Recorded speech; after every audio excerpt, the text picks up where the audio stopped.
Ooh. So today we are going to check out one of the most iconic and popular bands of all time, the Beatles. Now, I gotta be straight up with you guys. I know the Beatles have a brand new song out, and I think it's called Now and Then. Many hours later. Yes, it is. It's called Now and Then, and I haven't heard it yet. I do want to potentially check it out on the channel if enough people want me to look at it. But I have to say, I'm not a huge Beatles lover. Have I actively sat down and listened to them? No. And I want to get it. I want to get why people love the Beatles. But so far I don't.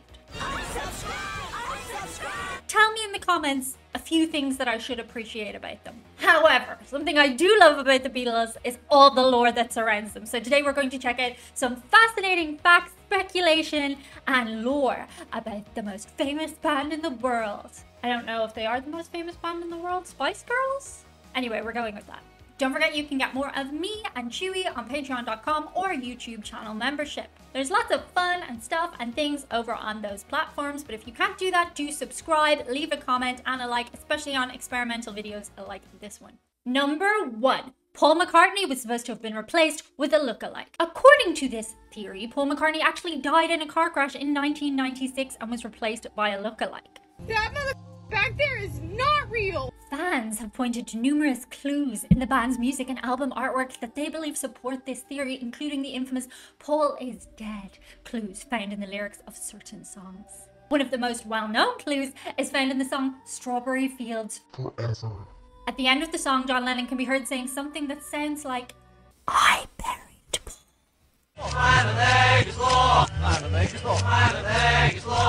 While Lennon later claimed that he was actually saying cranberry sauce. I'm trying to figure out how the lyric cranberry sauce fits into a song. I would like to check that out. Many fans believe that he was really confessing to Paul's unaliving. Another clue can be found in the song Revolution 9, a sound collage on the Beatles' White Album that includes a voice saying, "Number 9, don't be on, dead man." Then there's the Abbey Road album cover. Many people believe that the cover of the album, which shows the four Beatles walking across a zebra crossing, is actually a funeral procession. John Lennon is the only one dressed in white, which some believe represents the priest, while George Harrison is dressed in denim, which apparently represents the gravedigger. Ringo Starr is dressed in black, which represents a mourner, and Paul McCartney is the only one who is barefoot and out of step with the others, which is supposed to represent him being not alive anymore. Then there's the lyrics. Some people have pointed to various lyrics in Beatles songs as evidence of the Paul is unalive theory. For example, in A Day in the Life, John Lennon thinks he blew his mind out in a car, which is supposed to refer to Paul McCartney's fatal accident. While these clues may seem compelling to some, they are actually generally dismissed by most music scholars and experts as mere coincidences or intentional misdirection on the part of the Beatles. I mean, who doesn't love a little mystery around their creation? I need a little mystery around this channel.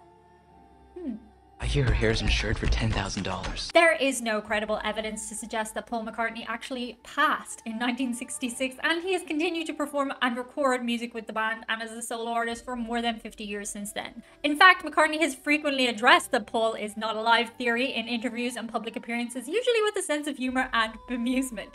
He has acknowledged that the clues may be intriguing or entertaining for fans, but he's also made it clear that there's no truth to the speculation, and that he is very much alive and well. In addition, on the Abbey Road album, the band members are walking across the street and Paul is the only one barefoot. But it's possible Paul was just being earthy man and just didn't want to wear shoes that day, but hey, where's the fun in that? Another mystery revolves around the unaliving of John Lennon, a very tragic event, we can all agree. While it's widely accepted that Mark David Chapman was the man who pew-pewed Lennon in 1980, some people believe that there was more to the story.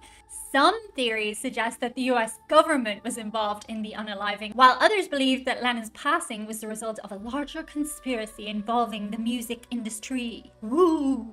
The speculation that the government or another powerful entity was involved and that Chapman was merely a pawn in a larger scheme certainly makes it an interesting story. According to some accounts, Lennon had been planning to use his influence and platform to speak out against the Reagan administration's policies and the growing militarization of the United States. We have seen on this channel before, it is a powerful military. He was also reportedly planning to finance a documentary exposing the dark side of the US government. Supporters of this story argued that this put Lennon on a collision course with powerful interests who saw him as a threat. Chapman, who did have a history of mental illness and a fascination with the book Catcher in the Rye, was allegedly recruited or manipulated by these interests to carry out this unaliving. Some people even suggested Chapman was actually a CIA operative or that he was under the influence of mind control techniques. However, there is no credible evidence to support these claims, and most experts believe that Chapman acted alone and was motivated by his own personal demons rather than any larger political or ideological agenda. Chapman was convicted of the second-degree crime and remains in prison to this day. To the best of my knowledge, Sean Lennon, who was only 5 years old at the time, has not publicly commented on this speculation. However, he has spoken out about his father's legacy and the importance of continuing to advocate for peace, love, and justice in a world that can sometimes feel dark and divided. Hell yes, it can. One of the lesser-known aspects of this story involves John Lennon's deleted tape that he supposedly recorded shortly before his unaliving. According to some accounts, this tape contained explosive revelations about the Beatles, the music industry, and various political figures. The story goes that Lennon recorded the tape in the fall of 1980 while he was staying at the Dakota, his apartment. He allegedly made a number of shocking statements about his former bandmates, including accusations of infidelity, drug use, and financial improprieties.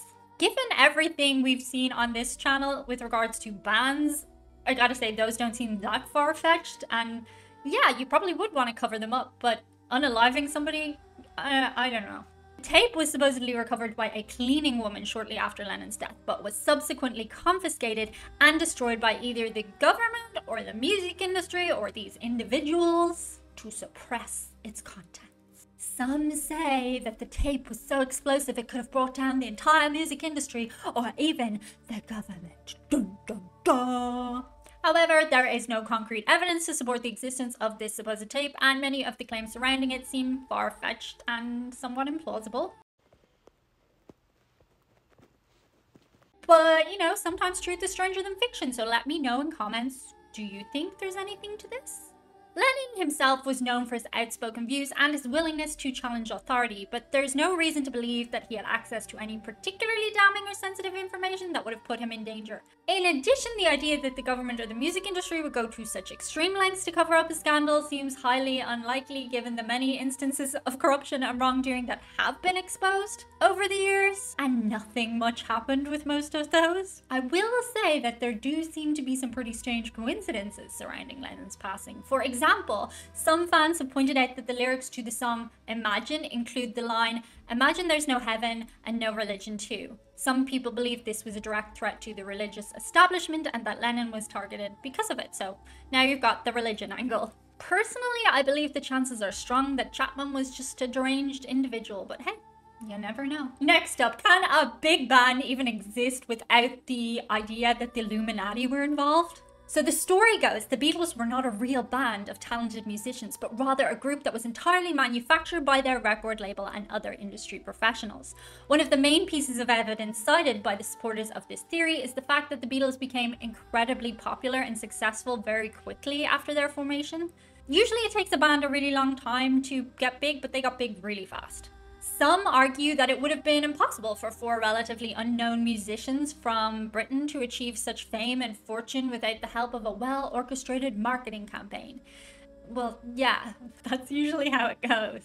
Additionally, there are some who believe that the original members of the Beatles were replaced entirely with lookalikes and clones at some point during their career.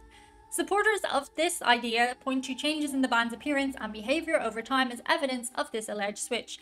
However, there are many reasons why this theory is unlikely to be true. For one, there is ample evidence that the Beatles were a talented group of musicians who worked hard to perfect their craft. You can see them play the instruments, they're good singers, like you can't argue with that. There's videos and other media that document the band's formation and rise to fame, making it difficult to believe that they were entirely manufactured. But having worked in the industry, yes, there are some people that the higher-ups just decide to blow up. That's how they make money. They invest in the person that they all agree to invest in and blow them up. Not physically, like on a stardom level. Some believe that the band's music was part of a larger agenda to brainwash the masses and promote a new world order. Now, I know some of you are thinking, that's ridiculous, but hear me out. If you look at some of the Beatles' lyrics and album artwork, there are some pretty strange symbols and references that could be interpreted as Illuminati related.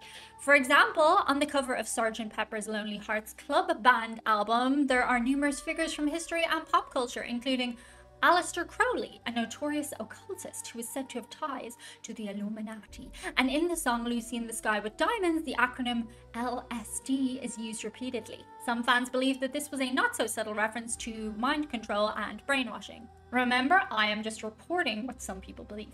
Up next, there is the rumor surrounding a truth box, a collection of secret recordings and documents that supposedly contain explosive revelations about Paul McCartney's ex-wife Heather Mills. According to some accounts, the box was created by McCartney's legal team during the couple's bitter divorce proceedings in 2008 as a way to gather evidence against Mills and discredit her claims.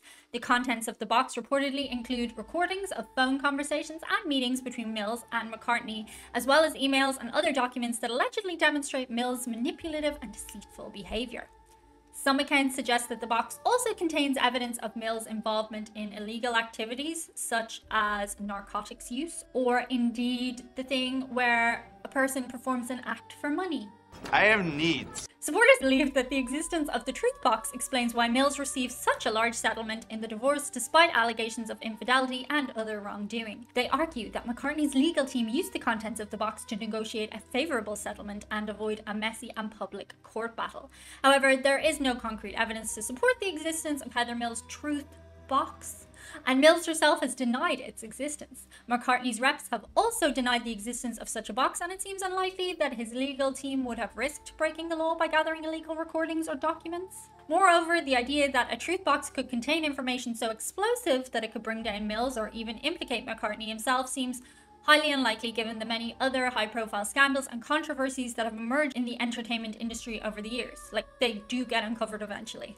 Heather Mills has claimed in the past to have possessed a truth box of her own. She has threatened to release it to the public. In 2011, Mills appeared on the Irish talk show The Late Late Show and spoke about the box, which she claimed contained recordings, documents, and other evidence that could exonerate her from some of the negative media coverage that she received during her divorce from Paul. Yes, we are on first name terms. During the interview, Mills stated that she had given the truth box to a trusted third party for safekeeping and that she had not yet released its contents due to legal concerns. She claimed that the box contained evidence that would clear her name of accusations of gold digging and other misconduct, and suggested that it could also contain damaging information about McCartney himself. Mills' comments about the truth box generated a great deal of media attention and speculation, with some commentators suggesting that the contents of the box could be explosive enough to damage McCartney's reputation or even lead to legal action against him.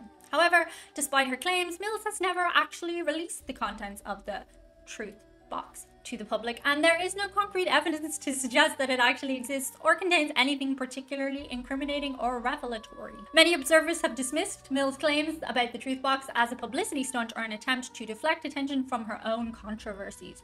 Ooh. McCartney's representatives have also denied the evidence of any such box, and it remains unclear whether any evidence actually exists to support Mills' claims.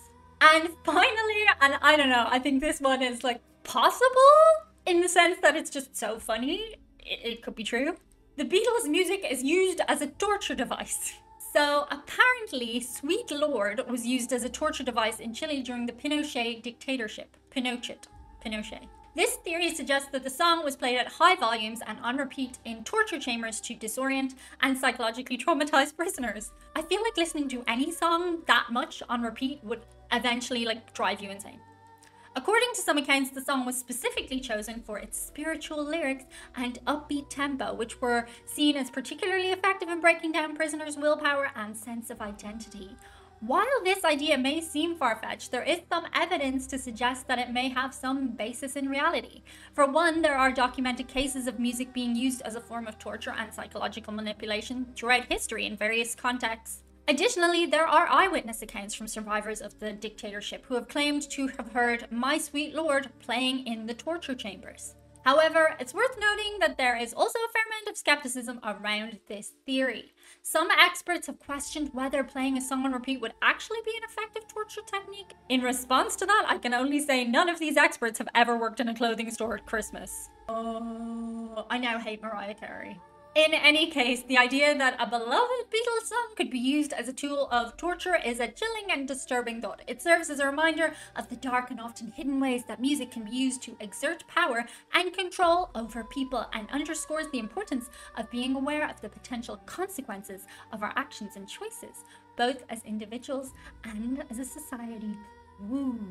I'm really curious to hear what you guys have to say about that one. I will say it's fascinating to think about the hidden messages and symbols that might be lurking in our favorite music, and who knows, maybe someday we'll uncover the real truth behind it all. Maybe my videos are a front for something else.